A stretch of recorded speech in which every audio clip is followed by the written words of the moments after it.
Hello বন্ধুরা, আপনাদেরকে আজকে একটি নতুন আইডিয়া দিব। ফেসবুক তথ্য অনুযায়ী ফেসবুকের রিকমেন্ডেশন, এই রিকমেন্ডেবল এই অপশনের ভিতরে প্রত্যেকের কিন্তু আইডি এবং পেজের ভিতরে রিকমেন্ডেবল বা রিকমেন্ডেশন অপশন আছে। এর ভিতরে যদি কেউ get ideas for new content, এটা যদি আপনি পেয়ে থাকেন, এই অপশন পেয়ে থাকেন, এক্সপ্লোর নিচে, এই এক্সপ্লোর থেকে আপনি কিন্তু সকল পোস্ট করতে পারবেন।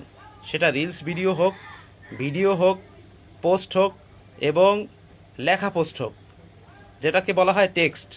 তা আপনি যদি এখান থেকে এই পোস্টগুলো করেন তাহলে আপনার রিচ এঙ্গেজমেন্ট বেড়ে যাবে, ফলোয়ার বাড়বে এবং আপনি অতি দ্রুত কন্টেন্ট মনিটাইজেশন পেয়ে যাবেন আশা করি।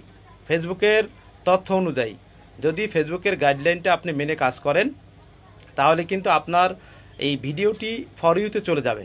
তাহলে আপনারা সবসময় দেখবেন যে প্রফেশনাল ড্যাশবোর্ডের ভিতরে একবারে স্ক্রলিং করে নিচে নামবেন, নিচে নামার পরে দেখবেন পেজ রিকমেন্ডেশন অথবা প্রোফাইল রিকমেন্ডেশন। তো ওই রিকমেন্ডেশনে ক্লিক করে আপনি যদি get ideas for new content পেয়ে থাকেন তাহলে আপনি এখান থেকে পোস্টগুলো এবং রিলস ভিডিওগুলো এবং টেক্সটগুলো এখান থেকে ফেসবুকে আপলোড দেবেন। তাহলে কিন্তু আপনার গ্রো হবে। এটা কিন্তু এক সপ্তাহের জন্য, বেশি